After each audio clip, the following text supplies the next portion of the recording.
you guys kept clapping, it would take up more of my time. So. No. So, I'm gonna pray real quick, and then we can get into it. So, hey God, I just want to thank you for this time we just had Pulse, and pray you just speak through me, and that everyone just feels your presence here tonight. In your heavenly name, amen. Amen. How's everyone doing tonight? Yeah. So everybody's doing terrible. No, it's terrible. It's Monday. We're not at school. No, it's Pulse. You got to come with Pulse. Yeah, Pulse! Yeah! Okay, so the title of my message today is Seek Discomfort. Brad has this graphic he stole from the internet. Exposed. So how I came up with this title is pretty simple actually. It's about a year and a half or 2 years ago, I stumbled upon this YouTube channel called Yes Theory, and basically the channel's whole concept is literally just doing things that take you out of your comfort zone. And whether that's like jumping out of a freaking plane or just buying food for somebody and just going up talking to a random stranger, becoming friends, it's just random stuff like that. And so I took that phrase into my faith and I just applied it into everything I did. From that moment, after I accepted Jesus and finding out about Yes Theory, I just kind of started truly seeking discomfort. And everything I did after that, like Jesus, when you walk with Jesus, everything you do will be uncomfortable, but like in the best way possible. And you see, as humans, we like to be comfortable. I feel like everybody, you can agree, you like to be comfortable. Amen. No? They doesn't like to be comfortable. I do like to be comfortable. But as Christians, we should seek discomfort, though it can be scary sometimes. But God said in Joshua 1:9, sorry, cut out there, I think, or I just got too far away from the mic, but it says, "Have I not commanded you? Be strong and of good courage. Do not be afraid nor dismayed, for the Lord your God is with you wherever you go." So whenever thinking about doing something scary, just remember that verse and remember God's with you wherever you go. So my first point is discomfort. Discomfort can be one of the best ways to experience Jesus. So, little story time to first time I came to Pulse, or how I got to Pulse. You drove? No, actually my mom did. So this is just going to be the story of how I experienced Jesus through seeking discomfort. Pulse is a part of it. But when I first started coming to Impulse, I had about 4 main friends, and they were my only friends really. And other than those friends, I didn't have really anybody else besides family, and I didn't really know how to make new friends because I was like homeschooled and really socially anxious about a lot, and I didn't know how to meet new people really. So I heard about Pulse, but I was like, I don't want to go by myself. That's weird. I don't know anybody there. So I tried to get my friends to go with me, and they never did. And I kept asking, I was like, bro, come with me to this youth group. It's probably dope. And they never would come. So finally I was like, all right, I'm going to go. And at the time, it was like the most uncomfortable thing I had done. Because I literally showed up there shaking because I was like, I don't know anybody here. I don't know what I'm doing. But I saw God through it. And after a few weeks of coming to Pulse, Yuri actually shared a story about how when he accepted Jesus, he had to stop being friends with some of his friends because they weren't great influences. And I kind of realized that my friends weren't great influences. They were awesome dudes and still are.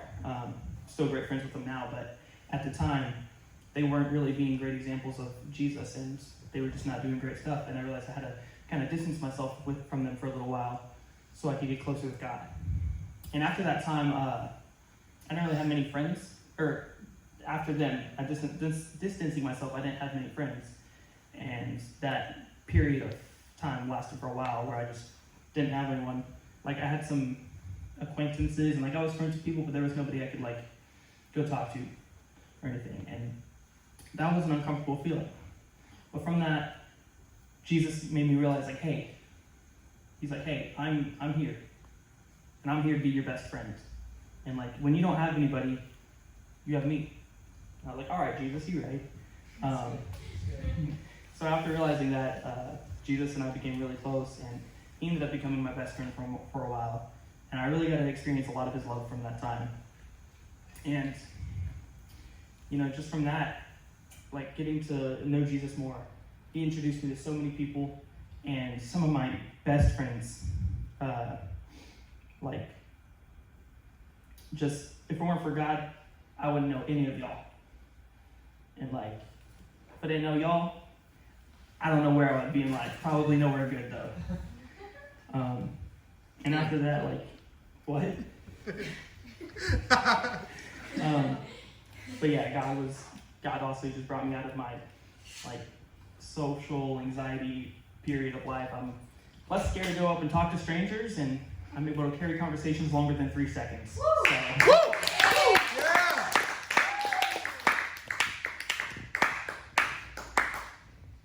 We're gonna keep clapping. Okay. But yeah, and then from that kind of stemmed more things of, being able to help out more at Pulse and church, and then Matthew asked me to speak at Pulse, and then I was asked to lead a small group, and those were scary thoughts, but it ended up working out for the best. But so yeah, that's just how I experienced God through discomfort. And then my second point, Grant, if you can pull that up, is being uncomfortable helps us see the enemy's attacks. Satan loves when we're comfortable. I don't know what that noise was.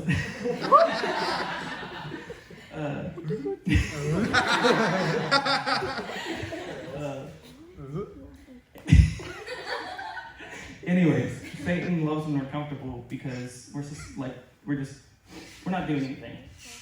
We're susceptible to fear and attacks from the enemy when we're doing nothing. We're just when we're chilling, we don't have much to do. It's oh, what's that noise? Oh, that's Satan telling me to do something I shouldn't. And so it's good for us to just have something to do. And actually, there's a quote from a Bible plan that I did a while ago and had saved. It's talking about this guy. The author of the quote talks about joining a boxing club. And he says, I recently joined a boxing club, and one of the first things the instructor said was, keep your feet moving and don't flinch when the jabs come your way. Although the most natural thing to do would be to flinch, the instructor said. The instructor was very clear that standing firm would be advantageous. As I watched a few sparring matches, I noticed the boxer kept throwing jabs even though he was not making contact. I asked why and found out the boxer does this to make the opponent flinch and step back so he can come in with a hook or a cross and take him out. This is similar to how we can get taken out in life. The enemy uses fear as a jab that never actually makes contact. He gets us to flinch in fear, retreat, and run away. See, when we're comfortable, we will flinch easy because we're comfortable. We're not going out of our way. But when we're uncomfortable and doing things that glorify God, He's gonna help us have our radar more wide open so we can see the enemy's attacks from a mile away rather than being comfortable and getting punched in the face. Another way to seek discomfort is just bringing glory to God. Whether that's telling a friend about Jesus or talking to a stranger or inviting somebody to church, which all of those can be scary things to do, but God will guide you the whole way. He actually says in Isaiah 42:16, I will bring the blind by a way they did not know. I will lead them in paths they have not known. I will make the darkness light before them and crooked places straight. These things I will do for them and not forsake them. I don't know what version you guys are reading out of. You should really sing the version next time. Yeah, but it's probably the same, but that's what it says in mine. But basically it's just saying when you're with God, He's gonna guide you through the places. He's gonna direct your paths. And shout out to my friend Daisy, who I'm probably gonna send the video to because she brought that verse to my attention, and it's a great verse. Daisy. Woo! Yeah.